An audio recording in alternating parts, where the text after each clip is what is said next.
Hello दोस्तों, कैसे हैं आप सब। स्वागत है आप सभी का कॉमिक वर्ल्ड 2.0 पर। तो चलिए दोस्तों, शुरू करते हैं वांटेड अली का अगला भाग।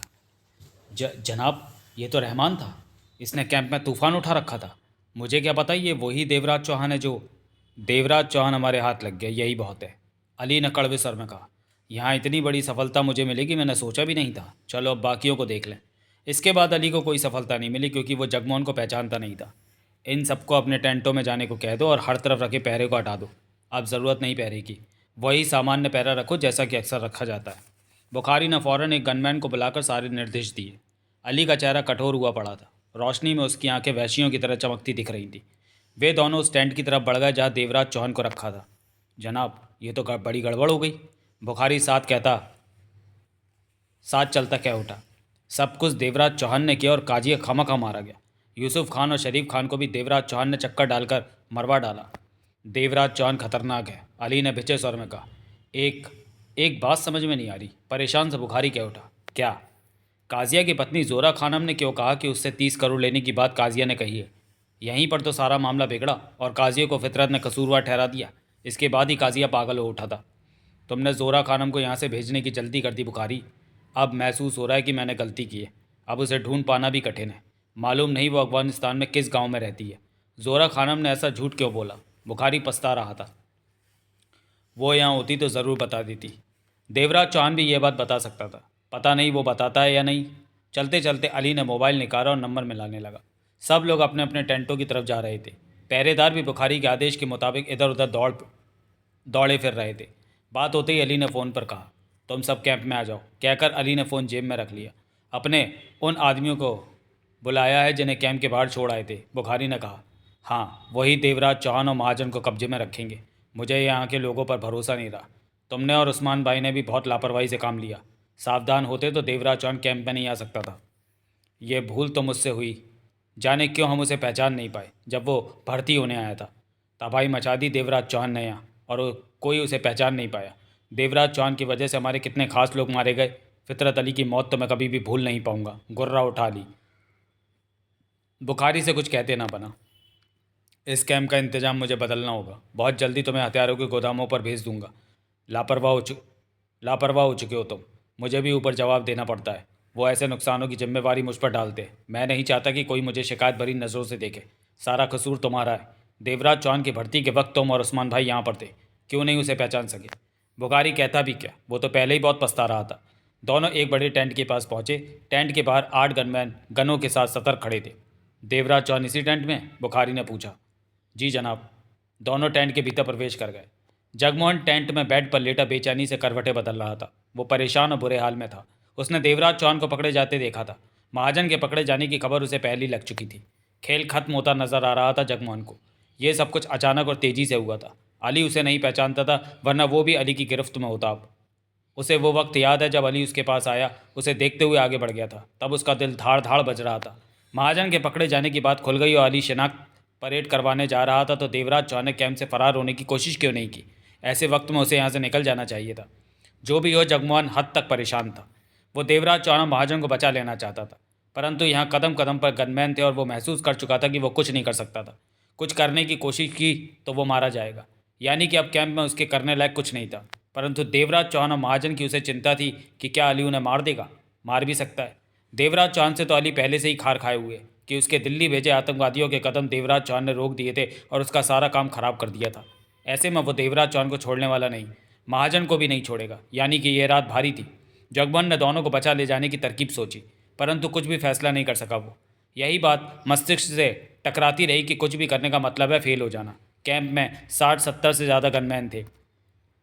अब तो अली भी यहाँ था। वो गनमैन जो नींद ले रहे होंगे वो नींद में भी सतर्क होंगे। यानी कि जगमोहन बेबस हो चुका था, परंतु देवराज चौहान और महाजन की मौत भी यूं ही नहीं होने देना चाहता था। उन्हें बचाना चाहता था, लेकिन ये बात उसे संभव नहीं लग रही थी। सोचों में डूबा जगमोहन इसी प्रकार फोल्डिंग पर लेटा करवटें बदलता रहा। कोई भी रास्ता उसे समझ नहीं आ रहा था। देवराज चौहान के हाथ पीछे करके बांध रखे थे। उसे कुर्सी पर बैठा रखा था और टांगें भी बांध रखी थी। 4 गनमैन उसे घेरे खड़े थे। देवराज चौहान जानता था कि उसका बचना अब संभव नहीं। अली किसी भी हाल में उसे छोड़ने वाला नहीं। हर बात का बदला लेगा वो। यहाँ से बचकर भी वो नहीं निकल सकता था। देवराज चौहान को यकीन नहीं आ रहा था कि वो आसानी से अली के हाथों में पड़ गया है। अगर अली वेश बदल कर कैंप में नहीं आया होता तो ये सब ना होता। तब शायद वे अली को मारने में सफल हो गए होते, परंतु अब तो पूरी तस्वीर ही बदल गई थी। कदमों की आहटों के साथ अली और बुखारी ने भीतर प्रवेश किया। अली ने मौत की सी नज़रों से देवराज चौहान को देखा और नाक में फंसे छोटे से स्प्रिंग निकाले, मुंह के भीतर गालों में फंसा रखे छोटे छोटे पैड निकाले और एक तरफ फेंक दिए। अब वो पूरी तरह अली ही दिख रहा था। अली ने कुर्सी खींची और देवराज चौहान के सामने ही बैठ गया। बुखारी सतर्क सा खड़ा रहा। देवराज चौहान की तीखी निगाह अली पर ही थी। इसमें कोई शक नहीं कि तुम खतरनाक हो देवराज चौहान। कैंप में तुमने खासी बर्बादी मचा दी है। मैंने तो सोचा था कि तुम वापस हिंदुस्तान जा चुके हो और तुमसे हिसाब बराबर करने का मौका नहीं मिलेगा। ये बात तो मैं सपने में भी नहीं सोच सकता कि तुम मेरे ही कैंप में ट्रेनिंग लेने के बहाने घुसे बर्बादी मचा रहे हो। तुम्हें खुशी होनी चाहिए कि अब तुम्हारे पास बदला लेने का पूरा वक्त और मौका है, देवराज चौहान ने कहा। अली ने देवराज चौहान की आंखों में देखा, फिर कहा, तुम्हें डर नहीं लग रहा कि मैं तुम्हें मार दूंगा? मेरे डर जाने से क्या तुम मुझे छोड़ दोगे? कभी नहीं। तो फिर ये सवाल मत पूछो, देवराज चौहान ने खतरनाक मुस्कान के साथ कहा। लेकिन मौत के सामने अली हो या देवराज चौहान, सबको ही डर लगता है। जो कहे मुझे डर नहीं लगता वो झूठा है।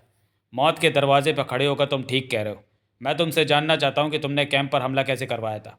पहले तुमने काजिया को कह दिया कि यूसुफ खान कैंप पर हमला कराएगा, फिर हमला हो गया। क्या करना चाहते हो यह जानकर? उत्सुकता के नाते कि तुमने ये काम कैसे किए। मेरे पास मोबाइल है। आप समझ गए कि मैंने हमला कैसे करवाया? तो बाहर तुम्हारे आदमी हैं, तुम उन्हें कहते कि हमला करो। अली बोला। ठीक समझे, बाहर मोना चौधरी है क्या? ये बात नहीं जान सकोगे। फ़ोन तुम्हारे पास है? तुम्हारी तलाशी किसी ने नहीं। इसकी इजाज़त से ही फ़ोन मेरे पास है। देवराज चौहान ने बुखारी की तरफ इशारा किया। अली कुर्सी से उठा और बुखारी के पास पहुंचकर ज़ोरदार चाटा मारा उसे। बुखारी का शरीर झंझना उठा। तुम जानते हो बुखारी की ट्रेनिंग लेने आने वाले के पास कुछ भी नहीं होना चाहिए। अली गुर्रा उठा। माफ़ी चाहता हूँ जनाब, तुम्हारा तो मुझे कोई ख़ास इंतज़ाम करना पड़ेगा। तुम किसी काम के नहीं रहे अब। ऐसा दोबारा नहीं होगा जनाब। अली वापस कुर्सी पर बैठा देवराज चौहान को देखा। देवराज चौहान मुस्कुरा रहा था। अली के चेहरे पर मौत के भाव नाच रहे थे। कल रात तुमने और महाजन ने हमला किया। अली बोला। हाँ। मनी मन देवराज चौहान को खुशी थी कि जगमोहन बचा हुआ है। क्यों? फितरत अली को मारना चाहते थे हम, क्योंकि तुम्हें यहाँ बुलाकर तुम्हारी हत्या करना चाहते थे हम। तो मेरे भाई को तुमने मार दिया। मैं आ गया यहाँ। अली ने दांत भींच कर कहा। तुम वेश बदल कर आए और बच गए, वरना मारे गए होते। तुम्हारी बातों से काजिया मजबूर हो गया था यूसुफ खान को गोली मारने को। हाँ। और शरीफ खान के साथ तुमने क्या किया? मैंने उसे काजिया के खिलाफ भड़का दिया था कि काजिया 30 करोड़ लेकर कैंप को बर्बाद करने जा रहा है। मैंने शरीफ खान को इस बात का विश्वास दिला दिया तो वो काजिया को मारने आया, परंतु काजिया की गोली से खुद मारा गया। भारी खतरे में रहकर तुमने ये काम किया। किसी को भी तुम पर शक हो सकता था। मैं बचा रहा, लेकिन अब पकड़े गए। तुमने अली को कम समझा। अली किसी तरह अपने खतरनाक विचारों पर काबू पाए रहा। मैं तो वो हूँ जिसे परिंदा भी नहीं देख सकता मेरी मर्जी के बिना। इस वक्त मैं तुम्हारी कैद में हूँ, इसलिए तुम कुछ भी कह सकते हो। एक बात और देवराज चौहान। देवराज चौहान की निगाह अली पर थी। काजिया की बीवी जोरा खानम ने तब ये क्यों कहा कि काजिया ने उसके सामने 30 करोड़ की बात कबूली है? देवराज चौहान इस मामले में जोरा खानम को लाकर उसकी ज़िंदगी खतरे में नहीं डालना चाहता था। जोरा खानम से मेरा कोई मतलब नहीं रहा, देवराज चौहान ने कहा। पक्का? अली ने देवराज चौहान की आंखों में झांका। मैं गलत क्यों कहूँगा? देवराज चौहान मुस्कुरा पड़ा। अली मौत सी नज़रों से उसे देखता रहा। अब तुम मेरे साथ क्या करने वाले हो? अली वैसी भाव भरी निगाहों से उसे देखता रहा। मुझे मारने में देर क्यों लगा रहे हो? रिवॉल्वर मेरे सिर पर रखो और ट्रिगर दबा दो, देवराज चौहान ने कहा। इतनी आसानी से तुम्हें मौत दे दूँ? ये तो मुझे ज़रा भी अच्छा नहीं लगेगा। तुमने मेरे दिल्ली भेजे आतंकवादियों का दिमाग ख़राब किया। तुमने मेरे प्यारे भाई फितरत अली को मारा। तुमने कैंप को बर्बाद किया। तुम मुझे मारने की फिराक में थे। तुम्हारे जुर्मों की लिस्ट बहुत लंबी है। ऐसे में तुम्हारी सज़ा भी यादगार होनी चाहिए, देवराज चौहान। देवराज चौहान की निगाह अली के चेहरे पर रही। तुम और महाजन मेरे साथ चलोगे। अली शब्दों को चबाकर घुर्राहट भरे स्वर में कह उठा। तड़पा तड़पा कर महीनों के इंतजार के बाद तुम्हें ऐसी बुरी मौत दूंगा कि तुम्हारे फरिश्ते भी कांपने लगेंगे। जो चाहे वही करो, मैं तुम्हें कैसे रोक सकता हूँ, देवराज चौहान ने शांत स्वर में कहा। आंखों ही आंखों में जगमोहन की चिंता से भरी रात कट गई। दिन का उजाला फैल गया। कैंप में जाग हो गई। जगमोहन भी उठा। उसके टेंट में रह रहे 2 युवक भी उठ गए। वो टेंट से बाहर निकले और अपने कामों में व्यस्त हो गए। जगमोहन देवराज चौहान और महाजन की खबर पाने को बेताब था। करीब 1 घंटा लगा उसे खबर पाने को। ये जानकर उसे राहत मिली कि देवराज चौहान और महाजन जिंदा है और उन्हें अलग अलग टेंटों में रखा हुआ है। उन पर सख्त पहरा है। ये भी पता चला कि रात अली के और भी आदमी आ गए हैं और अली देवराज चौहान और महाजन को आज कहीं और ले जाएगा, यानी कि वक्ती तौर पर वो दोनों जिंदा रहेंगे। दोनों को कैंप के बाहर ले जाया जाएगा। ये एक अच्छी खबर थी। कैंप से बाहर ले जाते समय उन्हें छुड़ाया जा सकता है। जगमोहन को कैंप में रहना बेकार लगा। मोना चौधरी की याद आई उसे, जो वारिस के घर में डेरा जमाए हुई थी। उसे फ़ौरन मोना चौधरी के पास पहुंचना होगा। सारे हालात उसे बताने होंगे। उसके बाद देवराज चौहान और महाजन को छुड़ाने के लिए आनंद फानंद कोई प्रोग्राम तय करना होगा। कैंप से खिसक जाने का रास्ता उसने पहले से ही देख रखा था कि कहाँ से चुपके से बाहर जाया जा सकता है। जगमोहन ने उस तरफ की टोली, अभी उस तरफ लोग थे। वो यूं ही कैंप में वक्त बिताता रहा। वो जानता था कि उसका एक एक पल कीमती है। वो फौरन मोना चौधरी के पास पहुंच जाना चाहता था। रास्ता साफ होने के इंतजार में वो नहा भी लिया था। तब 8 बजे का वक्त था जब जगमोहन को कैंप से निकल जाने का मौका मिला। जगमोहन खामोशी से उस चोर रास्ते द्वारा कैंप से खिसक गया। अली सुबह 4 बजे ही एक टेंट पर लेटा था और 7 बजे उठ बैठा। नींद ठीक से न लेने के कारण आंखों में दर्द सा हो रहा था। उसने चेहरे पर पानी के छींटे मारे और मुंह साफ करके सीधा उस टेंट तक आ पहुंचा जिसमें देवराज चौहान था। वहां कैंप के गनमैन भी थे और उसके अपने गनमैन भी थे। सब ठीक है? अली ने गनमैनों से पूछा। जी जनाब। अली टेंट के भीतर प्रवेश कर गया। टेंट में 6 गनमैन थे। 2 टहल रहे थे, 4 कुर्सियों पर बैठे थे। सब सतर्क थे। देवराज चौहान के हाथ पांव बंधे थे और वह जमीन पर गहरी नींद में था। अली के चेहरे पर खतरनाक भाव आ ठहरे। मजे से सो रहा है हरामजादा, अली ने कड़वे स्वर में कहा। सब गनमैन खामोश रहे। सख्त नज़र रखो इस पर, अली ने कहा और बाहर निकलकर महाजन वाले टेंट की तरफ बढ़ गया। अली महाजन के टेंट के भीतर गया। महाजन के हाथ पीछे को बंधे हुए थे और वह ज़मीन पर पड़ा जाग रहा था। 4 गनमैन थे वहाँ। रात तो मज़े से बीती होगी, अली ने कड़वे स्वर में कहा। इन लोगों ने सोने ही किधर दिया, ठोकर पर ठोकर मारे जा रहे हैं, महाजन ने शिकायत भरे स्वर में कहा। उसकी आंखें लाल हो रही थीं, चेहरे पर गहरी नींद के भाव नजर आ रहे थे। मैंने ठोकरें मारने को कहा था, अली गनमैनों को देख कर क्या उठा। लेकिन मेरा ये मतलब नहीं था कि इसे सोने नहीं दिया जाए। ये तो तुम लोगों ने ज़्यादती की, थोड़ी बहुत नींद ले लेने देते। गनमैन खामोश रहे। तुम सभी कमीने हो, महाजन क्या उठा। ये बात तो तुम्हें पहले ही जान लेनी चाहिए थी, कड़वे स्वर में अली ने कहा। रात की कुछ खबर है तुम्हारे पास? कैसी खबर? देवराज चौहान को मैंने रात को ही पकड़ लिया था, अली के होठों से घुर्राहट निकली। मैंने अब तुम्हारे मुंह से सुना, मेरे से कोई बात नहीं कर रहा, ठोकरें ही मार रहा है मैं तो। तुम दोनों ने मेरे भाई फितरत अली को मारा। काजिया, शरीफ खान, यूसुफ खान, उस्मान भाई के अलावा 30-35 लोगों को तुम दोनों ने मारा। जीने का हक खो चुके हो तुम दोनों। अली ने खा जाने वाली नज़रों से महाजन को देखा। लेकिन यह जानकर तुम्हें खुशी महसूस होगी कि मैं भी तुम लोगों को मार नहीं रहा, यहाँ से कहीं और ले जा रहा हूँ। क्यों? तड़पा तड़पा कर महीनों लगाकर तुम दोनों को मारूंगा। आखिर मेरे भाई के हत्यारे हो तुम लोग। मेरी बात का विश्वास करेगा अली? क्या तू खामा का ही देवराज चौहान के पीछे पड़ा है? कल रात मेरे साथ देवराज चौहान नहीं था। बकवास। तुम सच कह रहा हूँ, कल रात हमला करने वालों में देवराज चौहान नहीं था। तो कौन था? कोई और ही है, कैंप में ही है वो। उसे ढूंढो तो मैं तुम्हें समझदार कहूँ। अली के चेहरे पर दरिंदगी झलक उठी। तुम मुझे बेवकूफ़ समझते हो कि मैं तुम्हारी बातों में आ जाऊँगा? अली गुर्रा उठा। कसम से, बेबी की कसम। महाजन मुस्करा पड़ा। ठोकर मारो इसे, अली ने दांत पीसे।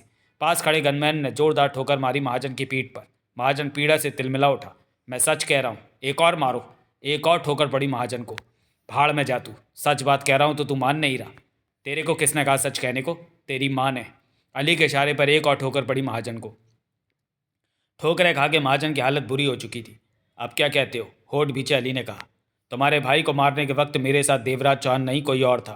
वो अभी भी कैंप में, उसे ढूंढ कर दिखाओ। महाजन चीख कर क्या उठा। अगर मेरी बात का तुमने विश्वास नहीं किया तो पछताओगे। तुम मेरा वक्त बर्बाद करना चाहते हो और मैं ऐसा नहीं करूंगा, अली ने कहा और पलटकर बाहर निकल गया। टेंट से बाहर आते ही अली को बुखारी मिला।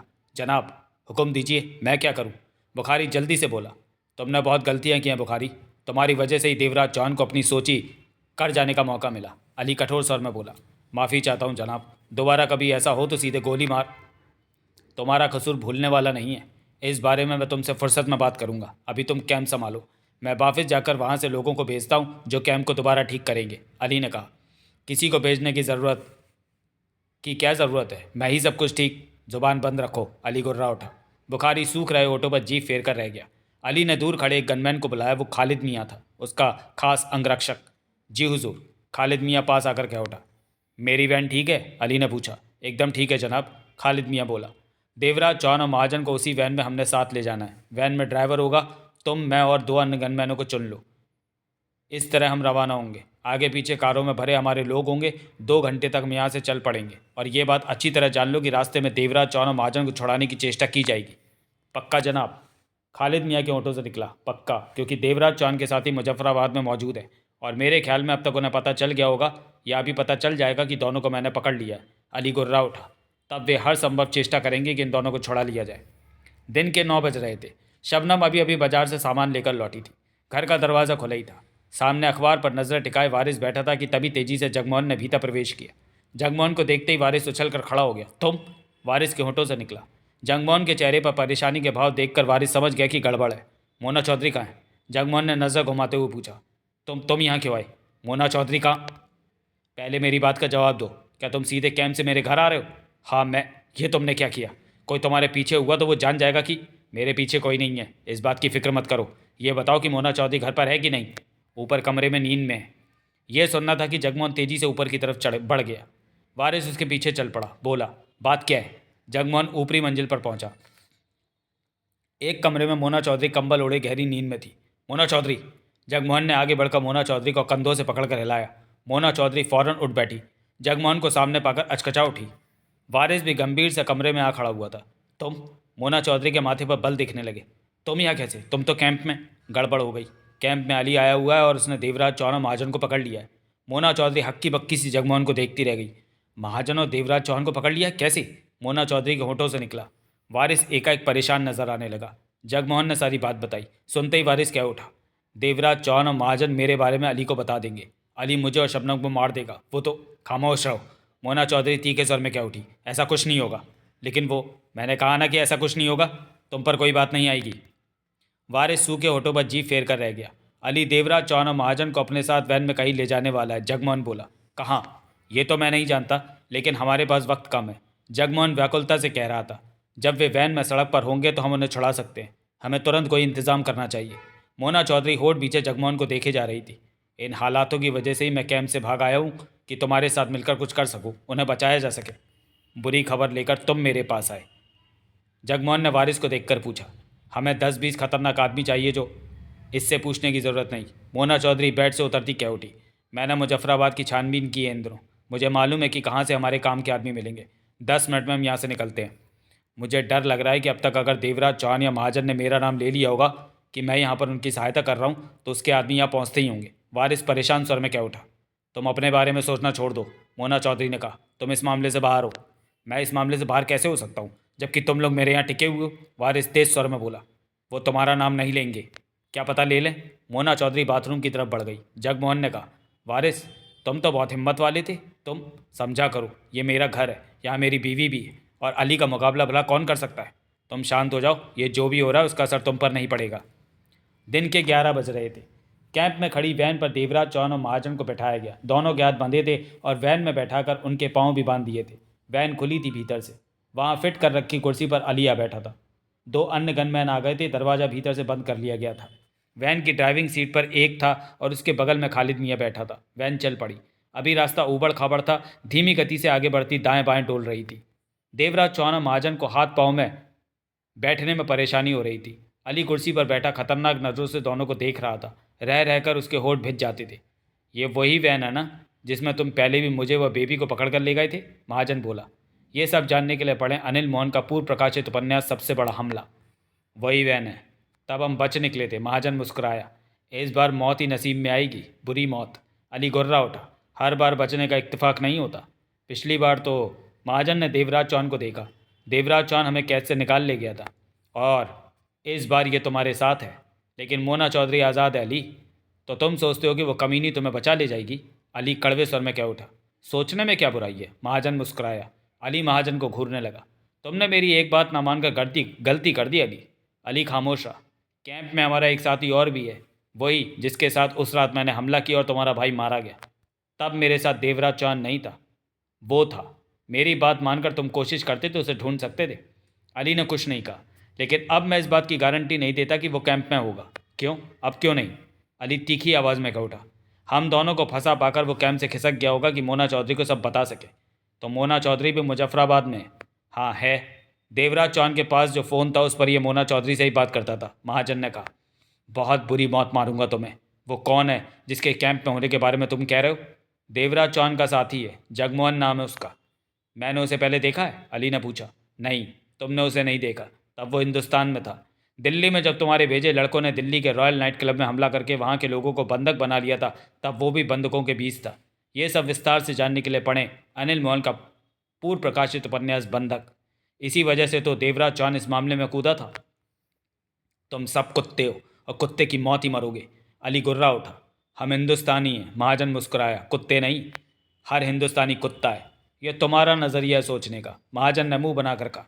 वैन अब साफ रास्ते पर आ गई थी। खालिद मियाँ, अली ने सामने देखकर कहा, हमारे लोग आगे पीछे हैं? हैं जनाब, मैं ध्यान रखूँ। इन्हें छुड़ाने के लिए इनके साथ ही कोशिश ज़रूर करेंगे, अली ने कहा।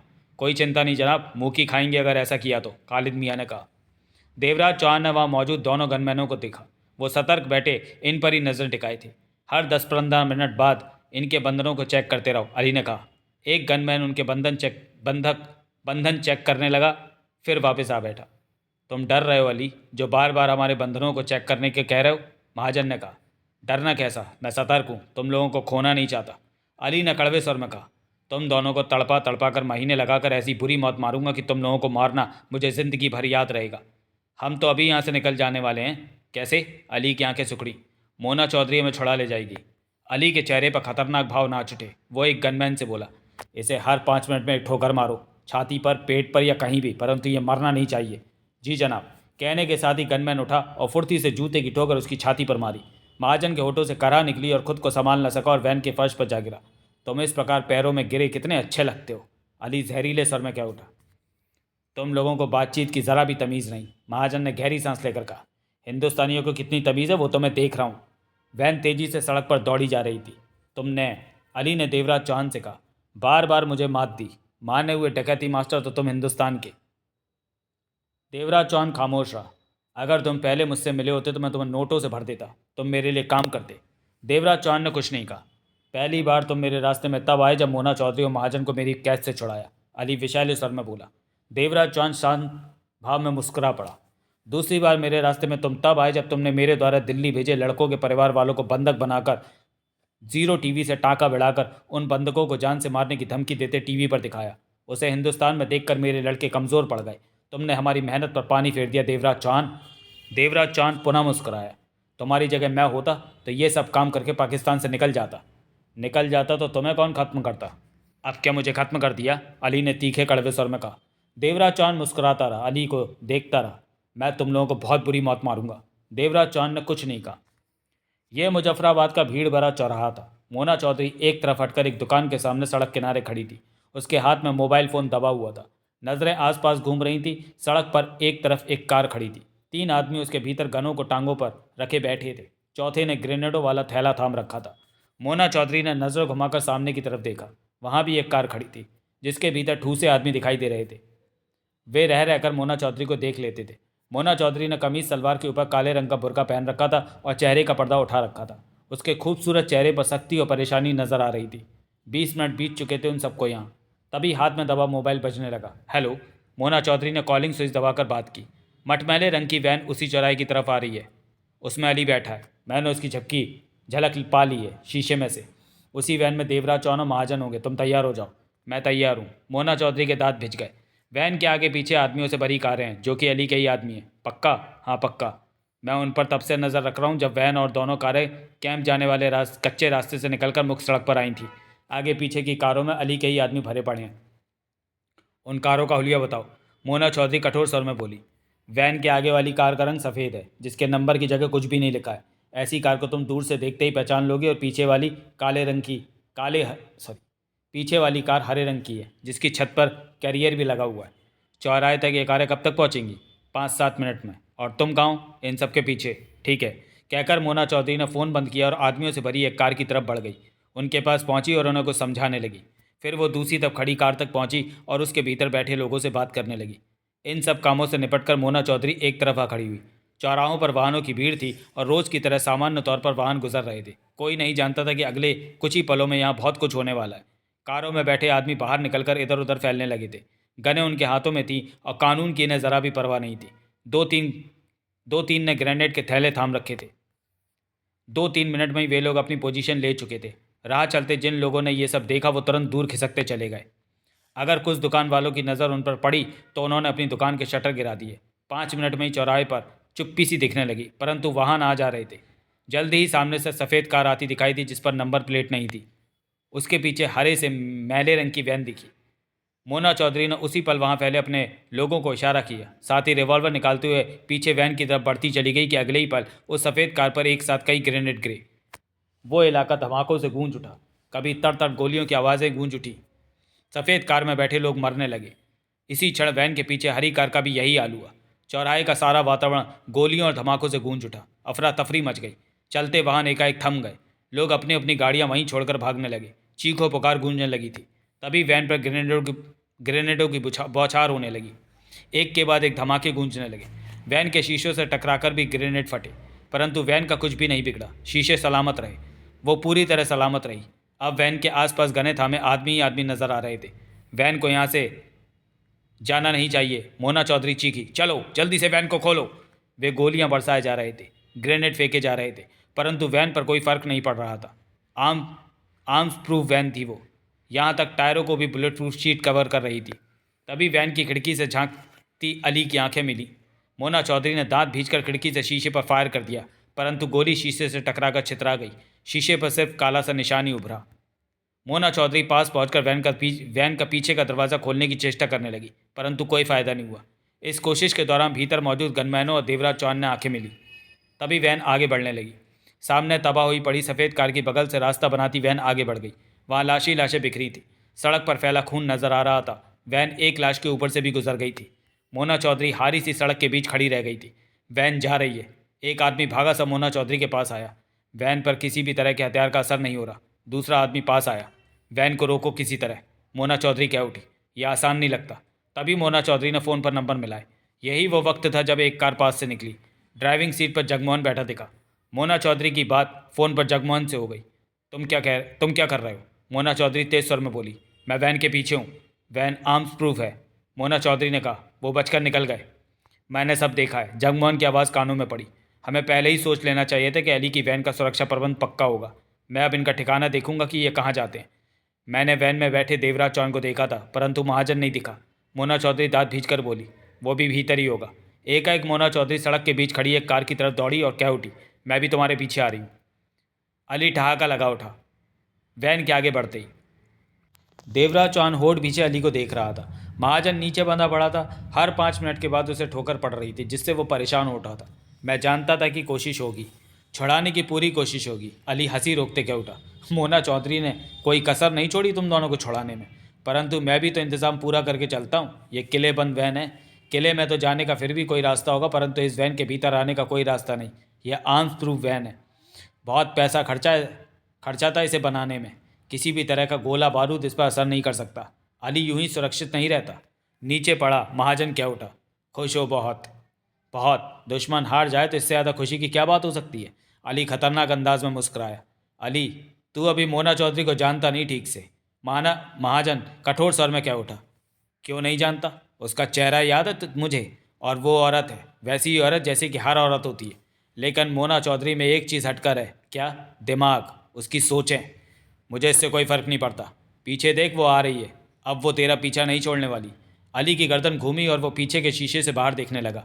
पीछे कई गाड़ियां आ रही थीं, कारें, अन्य वाहन।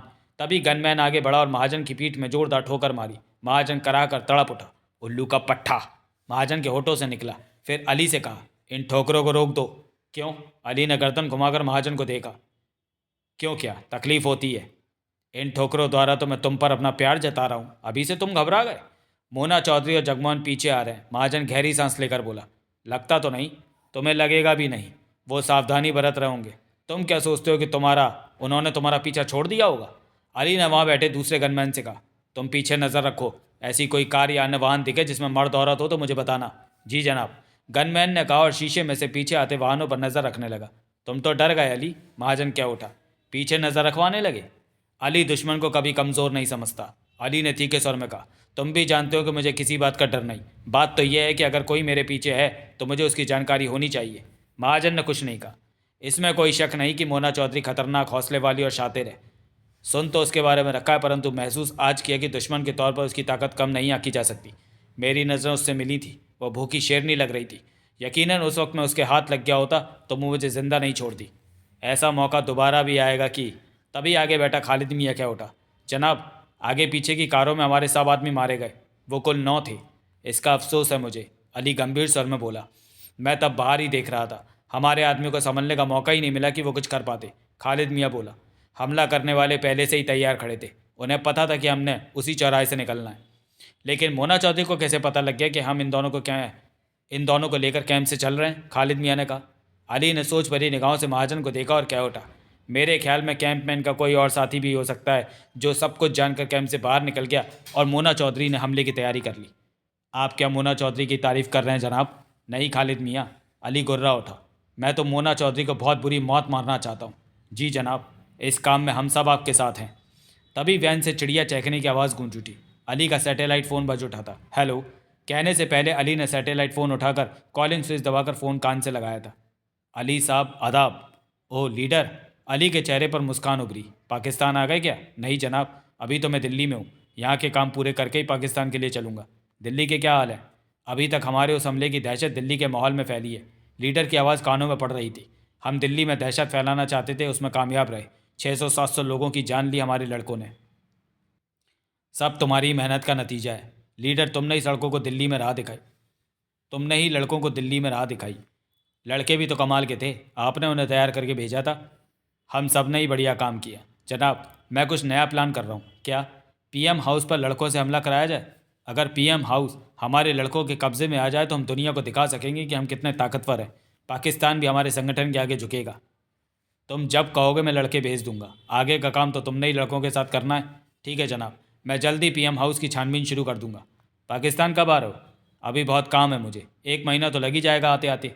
मैं तुमसे मिलने को बेताब हूँ। मैं बहुत जल्दी आपके गले मिलूंगा जनाब। अली ने सैटेलाइट फ़ोन बंद करके रखा और महाजन देवराज चौहान को देखकर बोला, लीडर का नाम तो तुमने सुना ही होगा। ये वही शख्स है जिसने तुम्हारे भेजे लड़कों को दिल्ली में रास्ता दिखाया था कि इन्होंने कहाँ कहाँ हमला करना है। देवराज चौहान ने कहा। हाँ, उसकी सहायता के बिना मेरे लड़के कुछ नहीं कर पाते। अली ने देवराज चौहान की आंखों में झांक कर कहा, एक देश से दूसरे देश में जाकर काम किया जाए तो भेदी की ज़रूरत पड़ती है, नहीं तो काम नहीं हो पाता। देवराज चौहान खामोश रहा। यही बात तुम पर लागू होती है। अली पुनः बोला, कैसे? कौन है पाकिस्तान में जो मेरे खिलाफ तुम लोगों की सहायता कर रहा है? अली ने चुपते स्वर में पूछा। बहुत देर बाद यह ख्याल आया। महाजन क्या उठा।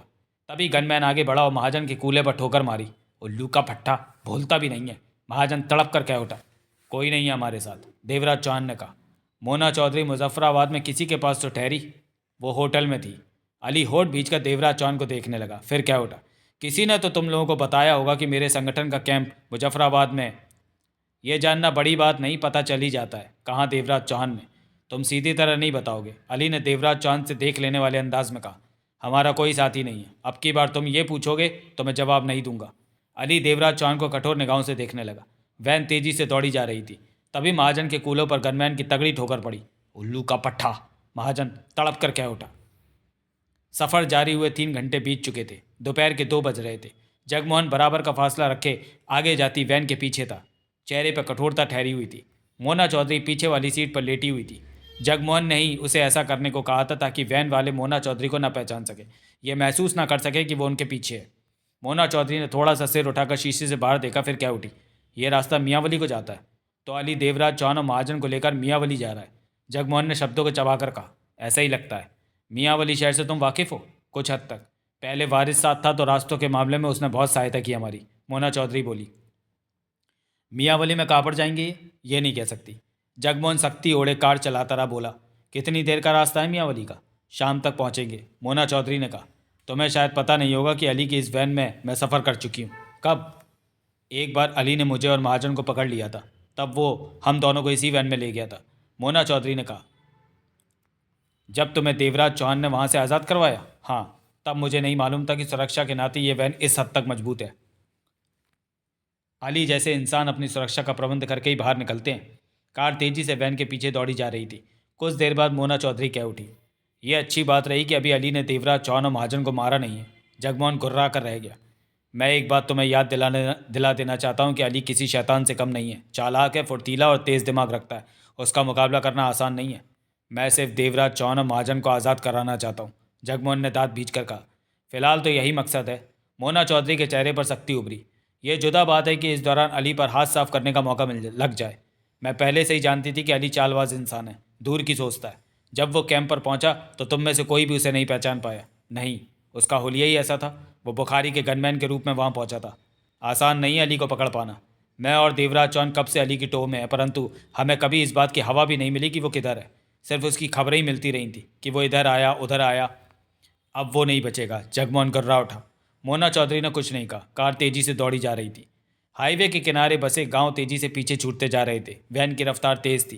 तभी गनमैन की ठोकर महाजन की पीठ पर पड़ी। उल्लू के पट्टे, महाजन चीखा, बस कर। अली हौले से हंसकर रह गया। तुम्हारे साथ तो मुझे पुराना प्यार है। अली का स्वर कड़वा था। तुम्हारी आवाज़ सुने बिना मुझे चैन नहीं मिलता। साला कुत्ता, मैं तुम्हारी बात का बुरा नहीं। क्या तुम महाजन के साथ ठीक व्यवहार कर रहे हो? देवराज चौहान बोला। अली ने देवराज चौहान को घूरा। तुमने मेरे भाई फितरत अली को मारा देवराज चौहान। अली गुर्रा उठा। देवराज चौहान ने अली की आंखों में झांका। वो मेरा प्यारा भाई था। तुमने महाजन की बात पर विश्वास नहीं किया। वो मैं नहीं, कोई और था। कोई और? अली के दांत भिज गए। ये साला मेरी बात सुनता ही कहाँ है जो इसे पता हो? महाजन क्या उठा। मान लिया, अली ने कड़वे स्वर में कहा। वो जो भी था तुम लोगों का ही था। जाहिर है। नाम क्या उसका? उसका नाम जानने की ज़रूरत नहीं, वो खुद ही तुमसे मिल लेगा, देवराज चौहान ने शांत स्वर में कहा। अली ने देवराज चौहान की आंखों में झांका। देवराज चौहान के चेहरे पर सामान्य से भाव थे। मैं तुम्हें बहुत बुरी मौत दूंगा देवराज चौहान। मैं देख चुका हूं कि तुम कितने खतरनाक हो। देवराज चौहान खामोश रहा। मैं तुम दोनों के लिए कोई खास तरह की मौत सोच रहा हूँ, परंतु किसी नतीजे पर नहीं पहुँच पा रहा। ठीक इसी वक्त पीछे निगाह रखता गनमैन क्या उठा। जनाब, हमारे पीछे देर से एक कार लगी हुई है। उस कार को एक आदमी चला रहा है। अली ने पीछे की तरफ देखा। पीछे कई कारें और वाहन थे। कौन सी कार? वो नीली वाली कार जनाब।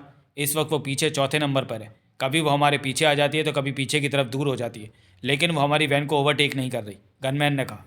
कार में एक औरत भी होगी? नहीं जनाब, मैं 2 घंटों से उसे देख रहा हूँ। वो अकेला ही कार चला रहा है, बाकी कार खाली है। नज़र रखे रहो उस पर। तभी महाजन क्या उठा। तू बचने वाला नहीं अली। इस वक्त तेरे को अपनी जान की चिंता होनी चाहिए, अली ने दांत भींच कर कहा। गनमैन की ठोकर महाजन की पीठ पर पुनः पड़ी। ओह! महाजन तड़पा। बस कर साले, तेरा पाँव टूट जाएगा। शाम के 6 बजे वैन मियावली की एक इमारत के बड़े से गेट के पास छिटकी। फाटक पर खड़े 2 आदमियों ने वैन को देखते ही फाटक खोल दिया। वैन भीतर प्रवेश कर गई। फाटक बंद हो गया। पीछे नज़र रखने वाला गनमैन अली से कह उठा। जनाब, वो कार यहाँ तक हमारे पीछे आई। अली के चेहरे पर खतरनाक मुस्कान नाच उठी। वहाँ कुछ नहीं। कहा कुछ नहीं। वैन पोर्च में जाने की अपेक्षा बंगले की साइड से होती हुई पीछे की तरफ पहुंची और रुक गई। ड्राइवर ने डैशबोर्ड पर लगा एक बटन दबाया तो वैन के दरवाजों पर लगे ऑटोमेटिक लॉक हट गए। तब तक पहले से ही इमारत में मौजूद गनमैन वहां आ पहुंचे थे। वो 3 थे। खालिद मियाँ सबसे पहले दरवाज़ा खोलकर बाहर निकला और गनमैनों से बोला, वैन में 2 शिकार हैं, उन्हें सावधानी से भीतर ले जाओ। तभी गनमैन वैन के पीछे वाले दरवाजे पर पहुंचे। वैन का दरवाज़ा खुल चुका था। उधर से अली नीचे उतरा और सामने नजर आ रहे इमारत के दरवाजे से भीतर चला गया। देवराज चौहान अपनी जगह पर बैठा हुआ था। हाथ पीछे को बंधे हुए थे और नीचे से दोनों पिंडलियां बंधी थी। इस तरह बैठे रहकर घंटों का सफ़र करना बहुत तकलीफ दे रहा था। एक गनमैन छलांग मारकर नीचे उतरा और पलट कर उसने देवराज चौहान की पिंडलियों के बंधन खोले। चलो नीचे। देवराज चौहान वैन से नीचे उतरा तो गनमैनों ने उसे घेर लिया। इसे भीतर ले जाओ, खालिद मियाँ ने कहा। 2 गनमैन गनों से देवराज चौहान को कवर किए भीतर ले गए। महाजन वैन के फर्श पर पड़ा था। उसके पास खड़े गनमैन ने उसकी टांगों के बंधन खोल दिए थे। महाजन उठ बैठा और गनमैन को देख कर तीखे स्वर में क्या उठा। सारा दिन तू मुझे ठोकरें मारता रहा, तेरे को तो। उसी पल गनमैन ने एक और ठोकर मारी। महाजन छटपटा उठा। पागल है साले, महाजन ने कहा और सरक कर वैन के नीचे आ खड़ा हुआ। इसे भी ले जाओ, खालिद मियाँ ने कहा। गनमैन महाजन को भी भीतर ले गए। खालिद मियाँ ने चारों तरफ घूमकर वैन को अच्छी तरह देखा। पास में ड्राइवर था। वैन पर हुए हमले से वैन को कोई नुकसान नहीं पहुंचा, खालिद मियाँ ने कहा। थोड़े बहुत जो निशान है वो तो कपड़ा मारने से ही साफ हो जाएंगे, ड्राइवर ने कहा। बेवकूफ़ों ने खामाखाई हमला किया। तुम वैन को इस तरह साफ कर दो कि जैसे कुछ हुआ ही ना हो, खालिद मियाँ ने कहा और उस दरवाजे से भीतर प्रवेश करता चला गया। सामने से आता एक गनमैन उसे देखकर ठिठका और क्या उठा। आपको जनाब बुला रहे हैं। कहाँ हैं? टीवी वाले कमरे में। खालिद मियाँ से हिलाकर आगे बढ़ गए। अली ऐसे कमरे में बैठा था जिसे कि निगरानी का कंट्रोल रूम कहना बेहतर होगा। दीवार पर 8-10 स्क्रीनें लगी हुई थी। ये सीसीटीवी कैमरे इमारत में जगह जगह लगे हुए थे। यहाँ तक कि बाहरी फाटक पर भी इस तरह कैमरे लगे थे कि सामने का बाहरी सड़क का स्पष्ट नज़ारा इन टीवी स्क्रीनों पर देखा जा सके, हर तरफ नज़र रखी जा सके। इस समय सिर्फ 2 स्क्रीनें रोशन थी। दोनों स्क्रीनों पर गेट के बाहर सामने सड़क का हिस्सा नज़र आ रहा था, जहाँ से कारें या अन्य वाहन गुजर रहे थे। शाम का वक्त था, परंतु स्क्रीनों पर बाहर का नज़ारा स्पष्ट दिखाई दे रहा था। जब 2 स्क्रीनें रोशन थीं, उन पर फाटक पर से सामने का और दाएं बाएं का नज़ारा दिखाई दे रहा था। अली होंठ सिकोड़े कुर्सी पर बैठा स्क्रीनों को देख रहा था। 5 मिनट भी नहीं बीते होंगे कि स्क्रीन पर जगमोहन नजर आया। वो गेट के सामने सड़क किनारे आगे बढ़ रहा था, परंतु उसकी निगाह फाटक और इमारत की तरफ थी। अली की आंखें सिकुड़ी। देखते ही देखते जगमोहन आगे बढ़ता हुआ कैमरे की रेंज से बाहर हो गया और स्क्रीन पर नजर आना बंद हो गया। अली की निगाह स्क्रीन पर ही रही। 1 मिनट भी नहीं बीता होगा कि जगमोहन पुनः स्क्रीन पर दिखा। वो पलटकर वापस आ गया था। बंगले पर निगाह मारता सामने से निकल रहा था। अली के चेहरे पर कुटिलता भरी मुस्कान नाच उठी। तो ये है, अली बड़बड़ाया। तभी दरवाज़ा खोलकर खालिद मियाँ ने भीतर प्रवेश किया। आपने बुलाया जनाब? मेरे पास आओ। स्क्रीन पर नज़र टिकाए अली ने कहा, ये देखो, ये है वो। ये है वो जो मुजफ्फराबाद से हमारा पीछा करता आया है और अब बंगले पर नज़र रख रहा है। खालिद मियाँ ने जगमोहन को स्क्रीन पर देखा। इस जगह को देखता, कभी ये इधर आता है तो कभी उधर जाता है, अली ने पुनः कहा। तब तक जगमोहन स्क्रीन पर नज़र आना बंद हो गया था। स्क्रीन पर सड़क पर से गुजरते वाहन दिख रहे थे। हमारा शिकार ज़्यादा दूर नहीं है, हमें उसे ढूंढने नहीं जाना चाहिए पड़ेगा। खालिद मियाँ का स्वर कठोर हो गया। ज़रा ये तो देखो, अली ने चौंक कर स्क्रीन पर उंगली लगाई। सड़क पर से गुजरते वाहनों के पीछे उस पार फुटपाथ पर कौन खड़ा है बुर्का पहने? चेहरा नज़र आ रहा है, ये तो मोना चौधरी है। खालिद मियाँ की निगाह स्क्रीन पर नज़र आते धुंधले से चेहरे पर जा टिकी। जब जब सड़क पर से कोई वाहन निकलता तो वो चेहरा नज़र आना बंद हो जाता। खालिद मियाँ फ़ौरन क्या उठा। मैं अभी कैमरे को जूम करता हूँ, कहकर वो आगे बढ़ा और एक बटन दबा दिया। धीरे धीरे अब सड़क किनारे बुरके में खड़ी और स्क्रीन पर बड़ी सी हो गई और चेहरा स्पष्ट दिखा। वो मोना चौधरी ही थी। मोना चौधरी है ये। अली खतरनाक मुस्कान के साथ क्या उठा। तुमने इसे देखा पहले? नहीं, खालिद मियाँ के होठों से निकला। तो अब पहचान लो, ये मोना चौधरी है, हिंदुस्तान के अंडरवर्ल्ड की खतरनाक शख्सियत, जो कि हिंदुस्तान में किसी से भारी दौलत लेकर मुझे मारने का सौदा किया और मुझे मारने पाकिस्तान आ गई। देवराज चौहान भी मोना चौधरी का साथ दे रहा है? हाँ, दोनों मेरे पीछे हैं। अली के दांत भिज गए। तभी उन्होंने स्क्रीन पर मोना चौधरी को अपनी जगह छोड़ते देखा। जनाब, हमारे पास अच्छा मौका है मोना चौधरी और उसके साथी को पकड़ने का। अली ने स्क्रीन पर से नजरें हटाकर खालिद मियाँ को देखा, फिर कहा, इस बारे में हमें परेशान होने की ज़रूरत नहीं। वो दोनों कहीं जाने वाले नहीं। वो देवराज चौहान और महाजन को हमारी कैद से आज़ाद कराने के लिए बहुत जल्दी भीतर आएंगे और हमारे जाल में फंस जाएंगे। उन दोनों को कहाँ रखा है? जहाँ कैदियों को रखते हैं वहीं रखा है। ठीक है, सारे इंतज़ाम चेक कर लो, मोना चौधरी का आने का इंतज़ार करो। उसके साथ जो व्यक्ति है, मेरे ख्याल में यही वो है जिसने महाजन के साथ कैंप में हमला किया और फितरत अली को मारा। अगर महाजन सच कहता है कि उसके साथ देवराज चौहान नहीं, तब कोई और था, तो समझो वो यही था। अली कुर्सी से उठ खड़ा हुआ। क्या हम अपनी पहरेदारी ढीली कर लें ताकि ये भीतर आ सके? खालिद मियाँ ने कहा। ऐसा भूल के भी मत करना, किया तो उन्हें शक हो जाएगा कि हम उन्हें फांस रहे हैं। ये बात तो वो जानते ही हैं कि जहाँ पर अली होता है वहाँ पहरेदारी में लापरवाही नहीं हो सकती, जबकि मैं देवराज चौहान और महाजन को कैद करके यहाँ लाया हूँ, तो पहरेदारी में लापरवाही हो ही नहीं सकती। सब कुछ टाइट रखो। फिर ये भीतर कैसे आएंगे? कैसे हमारे जाल में फंसेंगे? जाल में फंसेंगे ये, या फिर बाहर ही मारे जाएंगे? कुछ तो हो गई, देखते हैं। अली वहाँ से बाहर निकल गया। देवराज चौहान और महाजन को गनमैन एक ऐसे कमरे में ले गए जो कि 6 फुट चौड़ा और 7 फुट लंबा था। फर्नीचर के नाम पर कमरे में कुछ नहीं था। गनमैनों ने उनके हाथों के बंधन खोले और उन्हें कमरे में ढकेल का दरवाज़ा बंद कर दिया। फिर दीवार पर लगे एक बटन को दबाया। ऐसा करते ही बटन के पास लगा लाल रंग का इंडिकेटर जलने लगा। करीब 1.5 मिनट तक वो जलता रहा, फिर बुझ गया। गनमैनों ने पुनः कमरे का दरवाज़ा खोला तो भीतर कुछ भी नहीं था। कमरा खाली था। गनमैन वहाँ से चले गए। खालिद मियाँ उसी कुर्सी पर बैठा था जहाँ कुछ पहले अली मौजूद था। खालिद ने हाथ बढ़ाकर एक स्विच ऑन किया। बोर्ड जैसी जगह पर लगे कुछ स्विचों को दबाया तो नई रोशन स्क्रीन पर देवराज चौहान और महाजन दिखे। उनके बंधन खोले जा रहे थे। फिर उन्हें कमरे में ढकेल का दरवाज़ा बंद कर दिया गया था।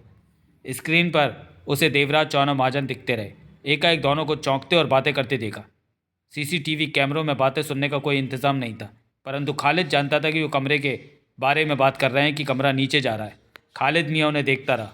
कुछ देर बाद दोनों को सहज होते देखा। खालिद समझ गया कि नीचे जाता कमरा ठहर गया है। देवराज चौहान ने आगे बढ़कर कमरे के दरवाजे को खोला तो वो खुलता चला गया। बाहर आ गया वो। महाजन भी पीछे पीछे बाहर आ गया। खालिद मियाँ ने एक अन्य स्क्रीन रोशन कर दी। नई रोशन स्क्रीन पर ऐसा सामान नज़र आने लगा जो कि यातना देने के काम में इस्तेमाल होता था। देवराज चौहान और महाजन उस सारी जगह को ध्यान से देखते नजर आ रहे थे। यहीं पर तुम दोनों का अंत होगा, खालिद मियाँ बड़बड़ा उठा कहर से। मोना चौधरी और जगमोहन वापस एक तरफ खड़ी कार के पास मिले। बंगले पर ज़बरदस्त पहरा है, जगमोहन ने कहा। जहाँ अली होगा वहाँ पहरा तो हो गई। मोना चौधरी सोच भरे स्वर में कह उठी। हमें देर नहीं लगानी चाहिए। देवराज चौहान और महाजन को वहाँ से चिंता मत करो, अली उन्हें आनन फानन में मारने से रहा। मोना चौधरी बोली। इस तरह मारना होता तो अली उन्हें लेकर मियाँवली नहीं आता, मुजफ्फराबाद में ही मार देता। जगमोहन की निगाह मोना चौधरी पर जा टिकी। अली उन्हें यात्रा भी दे सकता है। मैं कुछ और सोच रही हूँ जगमोहन, मोना चौधरी ने कहा। क्या? दिन भर तुम्हारी कार अली की वैन के पीछे रही, क्या अली को पीछे किया जाने का पता नहीं चला होगा? जगमोहन के माथे पर बल आ ठहरी। क्या उठा? इस बात पर मेरा ध्यान नहीं गया। बहुत काम की बात कही तुमने। उसे ज़रूर पता होगा कि हम उसके पीछे हैं। इस पर भी अली ने अपना पीछा छुड़ाने या रास्ता रोकने की कोई कोशिश नहीं की। वो निश्चिंत सा महाजन और देवराज चौहान को लेकर इस इमारत में आ गया। क्यों, क्या कहते हो? शायद अली को पूरा यकीन होगा कि मैं या तुम बाहर ही कहीं हैं। ठीक कहा, उसे पूरा यकीन है। पता है कि हम बाहर ही हैं और जल्दी उन दोनों को छुड़ाने के लिए भीतर आ जाएंगे। ऐसे में उसने हमें फंसाने के लिए पूरा जाल बुन रखा होगा, मोना चौधरी ने कहा। जगमोहन की निगाह मोना चौधरी पर रही। क्या ज़रूरी है कि हम जैसा सोचे वैसे ही हो? ज़रूरी है। वो कैसे? वो अली है, शातिर इंसान है। मेरे ख्याल में उस पर काबू पाना आसान काम नहीं है। वो पहले ही दूर की सोच लेता है, जैसे दुश्मन का दिमाग पढ़ लेता हो कि अब क्या होगा। मोना चौधरी ने विश्वास भरे स्वर में कहा, वो अगर इतना आसान होता तो कब का हमारे हाथों में पड़ चुका होता। जगमोहन कुछ नहीं बोला। तुम्हें यह बात मान लेनी चाहिए कि अली को पता है कि हम बाहर हैं और देवराज चौहान महाजन को छुड़ाने के लिए कभी भी भीतर घुसने की चेष्टा कर सकते हैं। उसे उस वक्त का इंतज़ार होगा। इंतज़ार क्यों? कि हमें मार सके या पकड़ सके। मोना चौधरी गंभीर स्वर में कह रही थी। हो सकता है कि वो महाजन और देवराज चौहान के साथ इतना लंबा सफ़र तय करके मियावली तक इसलिए आया हो कि वो हमें यहाँ तक ला सके। मौका मिलने पर हमें फांस ले। अली के दिमाग का पीछा कर पाना आसान नहीं है जगमोहन। तुम्हारा मतलब है कि देवराज चौहान और महाजन को वो हमारे लिए चारे के तौर पर इस्तेमाल कर रहा है? ऐसा भी हो सकता है। मोना चौधरी ने सहमति से सिर हिलाया। मुझे यकीन नहीं आता कि अली इतना चालाक है। जगमोहन उलझन भरे स्वर में बोला। वो बहुत चालाक है। उसके दिमाग में कब क्या है ये जान लेना आसान नहीं है। ये सब कहकर तुम मेरे भीतर डर डालने की चेष्टा कर रही हो। मैं तुम्हें सतर्क कर रही हूँ। तुम्हारी बातें सुनकर तो मुझे सोचना पड़ता है कि कहीं अली हमें शुरू से ही धोखा तो नहीं दे रहा। इतना मत सोचो, हमें सतर्क रहने की ज़रूरत है। तो अब हमें क्या करना चाहिए? देवराज चौहान और महाजन को छुड़ाना है। लेकिन तुम तो कहती हो कि अली को हमारे द्वारा पीछा किए जाने का पता है, उसे हमारे बाहर होने का भी पता है। क्या ऐसा नहीं हो सकता? जगमोहन गहरी सांस लेकर रह गया। अली अपने काम कर रहा है और हमें अपने काम करने हैं। मोना चौधरी गंभीर स्वर में कह उठी। महाजन और देवराज चौहान को अली के हाथों से निकालना है। वो अली के पास ज़्यादा देर नहीं रह सकेंगे, तो हमें कोई योजना बनानी होगी। जगमोहन ने मोना चौधरी से कहा। परंतु भीतर मैंने गनमैन टहलते देखे। मोना चौधरी ने आसपास नज़र मारकर कहा, अंधेरा होने में ज़्यादा देर नहीं है। रात को हम अली की इस इमारत के भीतर चलेंगे। तब तक हमें तैयारी कर लेनी चाहिए। भीतर काफ़ी गनमैन है। जान चुकी हूँ। तुम्हारे पास रिवॉल्वर है? नहीं, मैं कहीं से इंतज़ाम करके लाती हूँ। शायद हमें ग्रेनेड की भी ज़रूरत पड़ेगी। तो तुमने सोच लिया कि काम कैसे करना है? जगमोहन क्या उठा।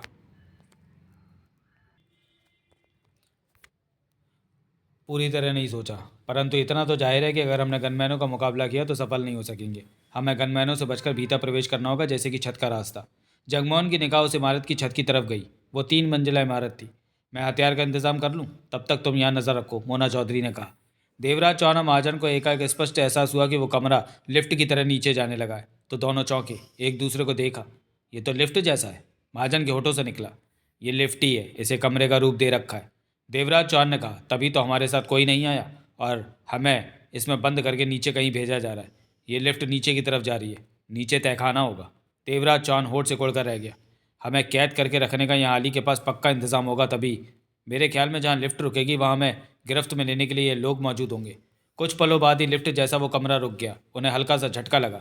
दोनों ने एक दूसरे को देखा। लिफ्ट रुक गई है, महाजन के होठों से निकला। देवराज चौहान उस कमरे के दरवाजे की तरफ बढ़ा और दरवाज़ा खोला। खुलता चला गया। वो उसने बाहर जाकर फिर बाहर आता चला गया। महाजन उसके पीछे था। दोनों ने खुद को काफ़ी बड़े हॉल में पाया, जहाँ जगह जगह मोटे मोटे पिलर लगे थे और छत पर बीम टिके नजर आ रहे थे। परंतु उनकी निगाह तो उस हॉल में घूम रही थी। हॉल में तरह तरह का सामान रखा हुआ था, जो कि यातना देने के लिए था।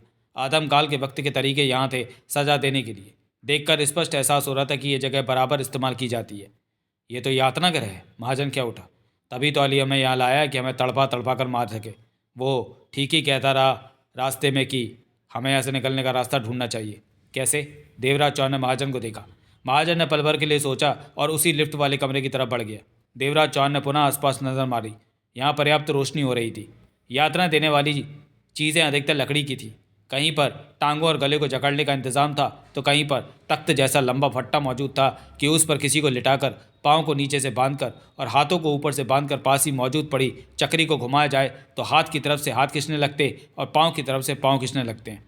इस तरह इंसान को बेपनाह पीड़ा होती है और वो ठीक से तड़प भी नहीं पाता। यातना देने की ऐसी ढेरों चीज़ें थीं। छत पर मोटे मोटे कुंडे लगे हुए थे जिसमें रस्से बंधे हुए थे।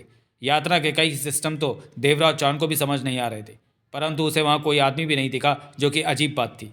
यहाँ किसी को तो होना चाहिए। हर तरफ गहरी शांति छाई हुई थी। तभी महाजन करीब आ पहुंचा। तुम उधर क्या करने गए थे? देवराज चौहान ने पूछा। मैं उस लिफ्ट वाले कमरे को चलाने का कोई बटन ढूंढ रहा था कि लिफ्ट से हम वापस ऊपर जा सके। बटन नहीं मिला। हमारे हाथ खोलकर हमें यहाँ यूं ही खुला नहीं छोड़ा गया। हमारे लिए कोई इंतज़ाम कर रखा होगा। लिफ्ट का बटन अगर इतनी आसानी से मिलना होता तो हमें यूं खुला ना छोड़ा होता।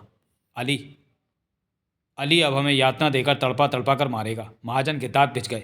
हाँ, वो ऐसा ही करेगा। हमारे हाथ खुले हुए हैं, इससे पहले कि वो लोग यहाँ आए हमें उनका मुकाबला करने के लिए तैयार हो जाना चाहिए। यहाँ पर कोई तो हथियार होगा जिससे हम उन लोगों का मुकाबला कर सकेंगे। कोई फ़ायदा नहीं, देवराज चौहान मुस्कुराया। एक आदमी भी हमारे सामने गन लेकर खड़ा हो जाए तो हम बेबस हो जाएंगे। महाजन देवराज चौहान को देखने लगा। हमें यहाँ से निकलने के लिए बेबी और जगमोहन कुछ करेंगे? महाजन ने कहा। ज़रूर करेंगे अगर वो कर सके तो। देवराज चौहान की निगाह हर तरफ घूम रही थी। हमें इस पूरे हॉल का निरीक्षण कर लेना चाहिए। शायद हम किसी रास्ते को ढूंढ सकें और यहाँ से बाहर निकल सकें। यकीनन रास्ता और भी होगा उस लिफ्ट के अलावा। ये काम तो हमें पहले ही कर लेना चाहिए था। उसके बाद देवराज चौहान और महाजन उस हॉल में किसी रास्ते को तलाश करने लगे। 10-15 मिनट की कोशिशों के बाद भी उन्हें कोई रास्ता नहीं मिला। एक कमरा ज़रूर मिला जहाँ 10-12 स्क्रीनें लगी हुई थी। टीवी स्क्रीनें जो कि ऑफ थी। पास ही बटनों से भरा बोर्ड लगा था। मुझे नहीं लगता कि यहाँ कोई रास्ता है, महाजन ने कहा। रास्ता ज़रूर है परंतु इतना गुप्त है कि हमें आसानी से नहीं मिलने वाला। होश चुकोड़े देवराज चौहान ने जवाब दिया। अंधेरा घिर चुका था। अब सड़क पर जाते वाहनों की लाइटें आंखों को चौंधिया रही थी। जगमोहन एक जगह पर खड़ा उस इमारत पर निगाह रख रहा था। मोना चौधरी हथियारों का इंतजाम करने कार लेकर गई थी। वो कार उसने मुजफ्फराबाद से ही उठाई थी। इमारत में रोशनी हो चुकी थी। नीचे की मंजिल पूरी तरह रोशनी से भरी पड़ी थी। ऊपरी मंजिल के कुछ हिस्सों में रोशनी थी और उससे ऊपरी मंजिल में 2 ही जगह रोशनी हुई दिखाई दे रही थी। जगमोहन को इमारत के बाहर पहुंचे 2 घंटे हो रहे थे परंतु अभी तक ना तो कोई इमारत में आया था और ना कोई इमारत से बाहर गया था। जगमोहन का मन बेचैनी से भरा हुआ था कि भीतर देवराज चौहान के साथ क्या हो रहा होगा, महाजन के साथ क्या हो रहा होगा। वो बेसब्री से मोना चौधरी के लौटने का इंतजार कर रहा था। देवराज चौहान ने अपनी जेबें टटोली तो पुराना सा बड़ा सिगरेट का पैकेट मिल गया। वो एक तरफ जा बैठा और सिगरेट सुलगा ली। महाजन काफ़ी देर से बाहर निकलने का कोई रास्ता ढूंढ रहा था परंतु उसमें उसे ज़रा भी सफलता नहीं मिल पाई तो वो देवराज चौहान के पास आ बैठा। यहाँ तो कोई रास्ता भी नज़र नहीं आ रहा, महाजन ने कहा। रास्ता इस तरह का होगा कि उसे आसानी से ढूंढा ना जा सके, देवराज चौहान ने कश लेकर कहा। तुम इतने निश्चिंत क्यों बैठे हो? तो क्या करूं? देवराज चौहान मुस्कुरा पड़ा। मैं जानता हूं कि यहाँ से बाहर निकलने का रास्ता हमें नहीं मिलेगा। रास्ता मिलना आसान होता तो हमारे हाथ पांव खोलकर इस तरह हमें यहाँ आज़ाद ना छोड़ दिया होता। महाजन ने बेचैनी भरी निगाह वहाँ पर दौड़ाते हुए कहा। तुम कोई कोशिश भी नहीं कर रहे कि किसी तरह यहाँ से निकला जा सके? अभी वक्त नहीं आया कोशिश का। जब देवराज चौहान ने शब्द अधूरे ही देवराज चौहान के शब्द अधूरे ही रह गए। तभी उनके कानों में कदमों की आहटें पड़ी। दोनों की गर्दनें आटों की तरफ घूमी। उसी लिफ्ट से खालिद मियाँ और 3 अन्य गनमैन निकलकर उनकी तरफ आ रहे थे। आ गए हरामी, महाजन के दांत भिज गए। देवराज चौहान ने कश लिया और उन्हें पास आते देखा। खालिद मियाँ के हाथ में रिवॉल्वर थी जो कि उसने पास आते ही जेब में रख ली थी। बाकी तीनों गनमैनों ने सतर्क मुद्रा में घने थाम रखी थी। खालिद मियाँ 4 कदम पहले ठिठकता क्या होता। अब तो खुश हो? क्यों? देवराज चौहान बोला। अब क्या हो गया? तुम दोनों के हाथ पाँव खोल रखे। ऐसा करना तुम लोगों के लिए खतरनाक भी हो सकता है, देवराज चौहान बोला। कुछ भी खतरनाक नहीं है। यहाँ आकर बड़े बड़े सूरमा ठंडे पड़ जाते हैं। खालिद मियाँ मुस्कुराकर वहाँ नजरें दौड़ाते क्या उठा। हमारे खास दुश्मनों की आखिरी मंजिल है ये जगह। देवराज चौहान उठा और कश लेकर सिगरेट एक तरफ उछाल दी। अली कहाँ है? देवराज चौहान ने पूछा। वहाँ। खालिद मियाँ ने एक तरफ बने कमरे में निगाह मारी। आ रहे हैं। महाजन भी उठ खड़ा हुआ था। दोनों की निगाह उस कमरे की तरफ गई। वहाँ है अली। खालिद मियाँ ने सिर हिला दिया। लेकिन वो वहाँ कैसे पहुँचा? हमने तो उसे वहाँ जाते देखा नहीं, महाजन के होंठ से निकला। खालिद मियाँ मुस्कुरा कर रह गया। महाजन ने देवराज चौहान से कहा, वहाँ उस कमरे में आने का गुप्त रास्ता होगा। देवराज चौहान ने कुछ नहीं कहा। तुम लोग हमें मार देना चाहते हो? महाजन ने खालिद मियाँ को देखा। यहाँ वही लाया जाता है जिसे बुरी मौत देनी होती है। ये मशीनें देख रहे हो? ये सब यातनाएं देने की मशीनें हैं। अली चाहता है कि तुम दोनों यहाँ महीनों तक तकलीफ़ें सहो और मौत मांगो। ऐसा हो सकता है यहाँ? ऐसा ही होता है। अभी तुम लोग इन मशीनों का काम नहीं जानते। तड़पोगे परंतु जान नहीं। तभी 20 कदम दूर उस कमरे का दरवाज़ा खुला और अली का चेहरा दिखा। खालिद, इन्हें यहीं ले आओ। फिर उसका चेहरा दरवाजे से गायब हो गया। चलो, अली ने तुम्हें बुलाया है। देवराज चौहान और महाजन उसी तरफ बढ़ गए थे। तीनों गनमैन उन्हें सतर्कता से कवर किए हुए थे। कुछ हटकर उन पर नज़र रखे खालिद मियाँ सावधानी से आगे बढ़ रहा था। इसी प्रकार उन्होंने कमरे में प्रवेश किया। अली सामने लगी टीवी की रोशन स्क्रीनों के सामने बैठा था। तो चलिए दोस्तों, वीडियो को यही समाप्त करते हैं और मिलते हैं वांटेड अली के अगले भाग में, अगले वीडियो में। तब तक के लिए धन्यवाद।